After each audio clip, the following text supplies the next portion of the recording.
بسم الله الرحمن الرحيم.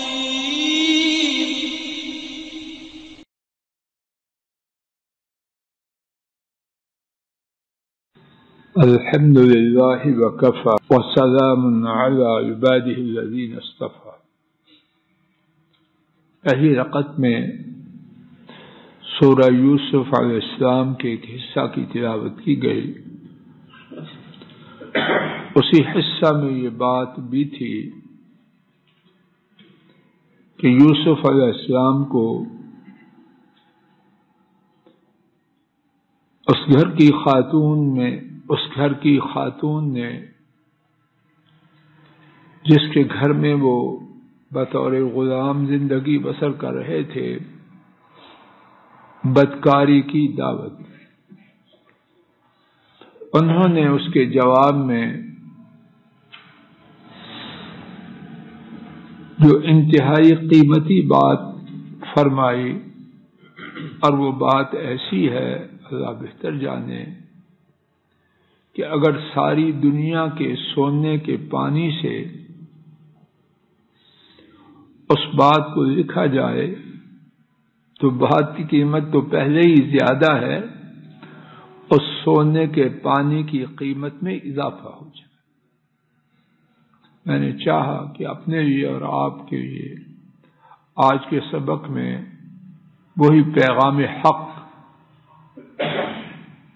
اس کے بیان کرنے کا حق تو میں ناکارہ ادا نہیں کر سکتا، کچھ نہ کچھ پیغام دہرایا جائے، اپنے گھروں کے لیے بطور تحفہ لے جائیں، شاید اللہ اسے ہمیں اور ہمارے گھروں کو فائدہ نصیب فرمائے.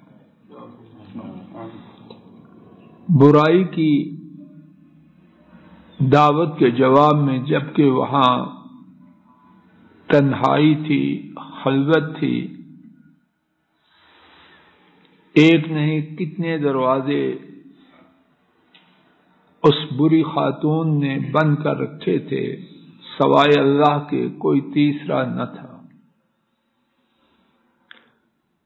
یوسف علیہ السلام نے جو بات کہی اس میں سے ایک یہ ٹکڑا مبارکہ جو ابھی ہم پڑھیں گے، اس میں اللہ جانے کتنی باتیں ہیں. صرف دو باتوں کی طرف میں اپنی اور آپ کی توجہ مبذول کروانا چاہتا ہوں.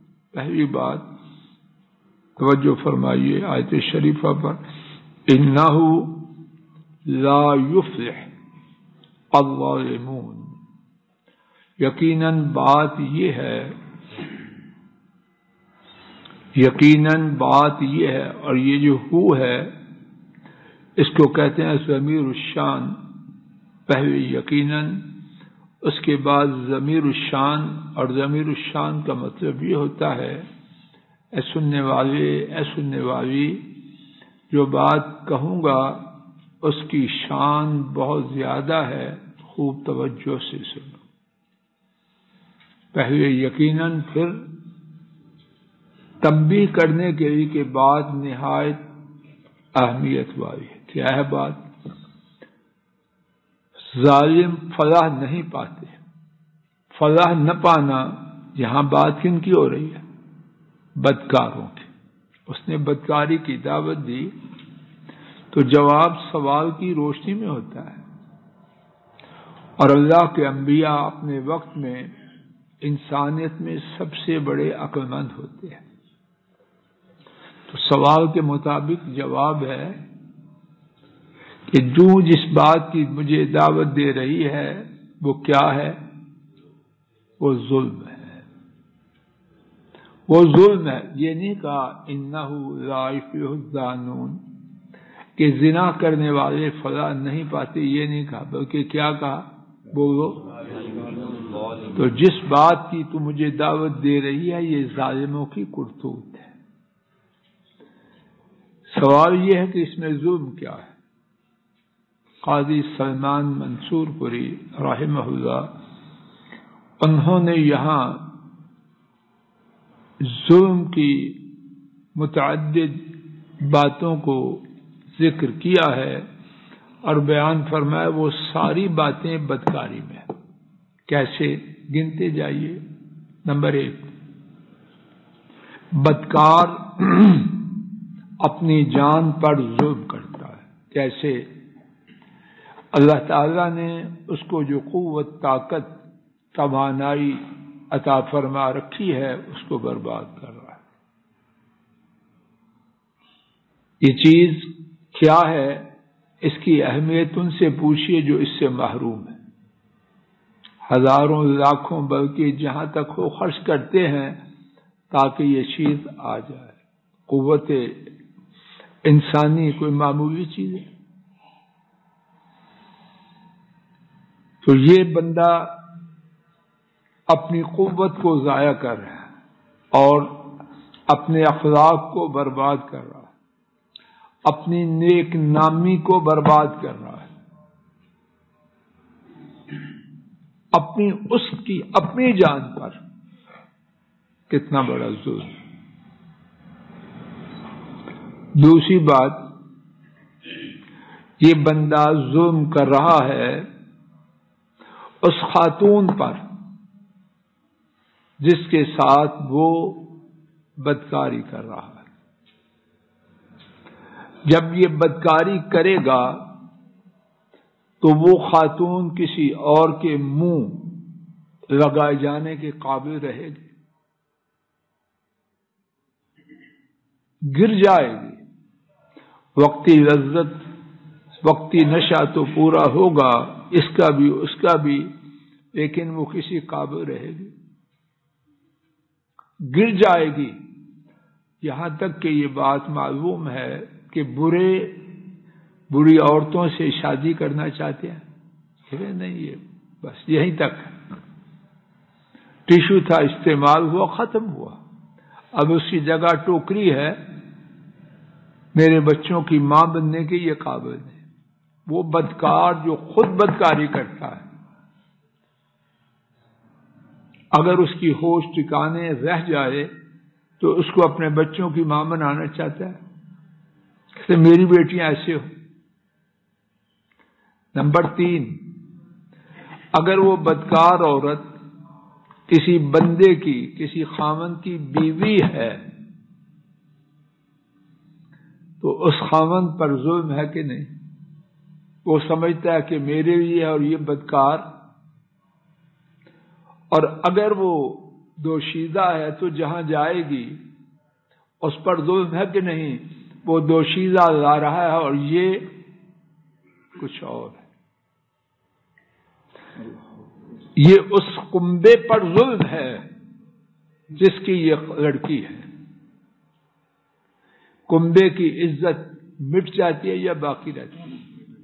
اونچی پگیں، اونچی پگڑیاں اور لمبی ٹوپیاں اللہ محفوظ رکھے، باقی رہتی ہیں یا خاک میں بج جاتی ہیں.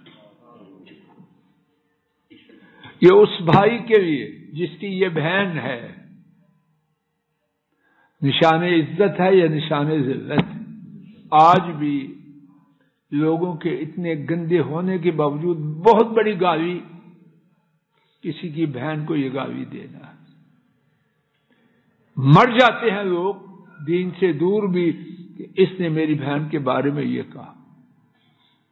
اس کا مقصد یہ ہے اور یہ سب کچھ کر رہا ہے. ظلم ہے آنے والے بچے پر. اگر اس کو آنے دیا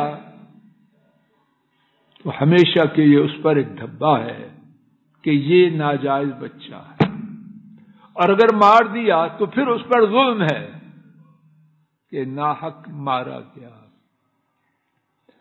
امت پر ظلم ہے.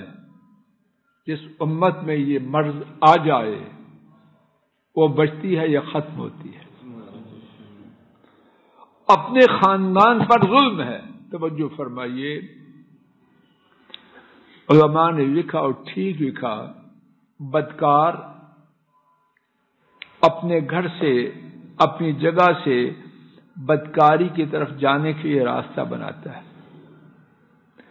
کچھ وقت پہلے دیہاتوں میں جب سڑکیں بالکل نہ تھیں تو بیل جب گاڑی کھینچ کے ایک دفعہ کچے پہ لے جاتے تو کہتے راستہ بن گیا. اب باقی چلنے والی گاڑیوں کی آسانی ہوتی کہ نہ ہوتی؟ پتہ نہیں میری بات واضح ہو رہی ہے کہ دیہاتوں میں یہ بات خوب واضح ہوتی تھی. اب اس راستے سے جانا اور آنا آسان ہوگا کہ نہیں؟ بات سمجھ میں آ رہی ہے؟ اب اس بدبخت بدکار نے جو راستہ بنایا، کیا کہتے مجھے پیا پایا،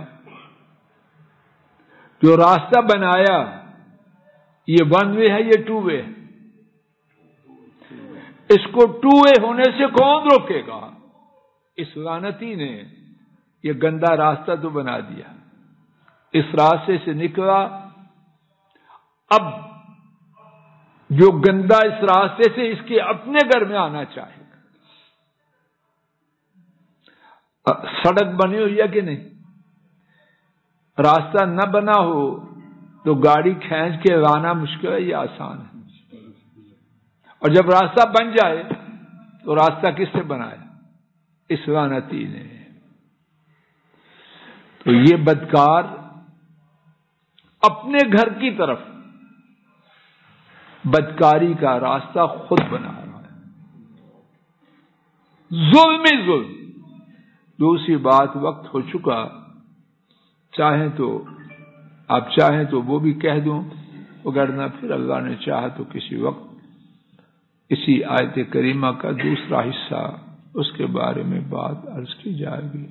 اللہ کہنے سننے کی غلطی کو معاف فرمائے اور مجھے آپ کو، ہماری نسلوں کو، کنبوں کو، بہن بھائیوں کو، ان کو کنبوں کو اور پوری امت کو اس لعنت سے بچائے. اور افسوس کی بات یہ ہے، نہایت افسوس کی کہ اس بدی کی طرف گھروں کے گھر تیزی سے روا دوا. اور اس سے بڑی افسوس اور مصیبت کی بات یہ ہے کہ احساس مٹ رہا ہے.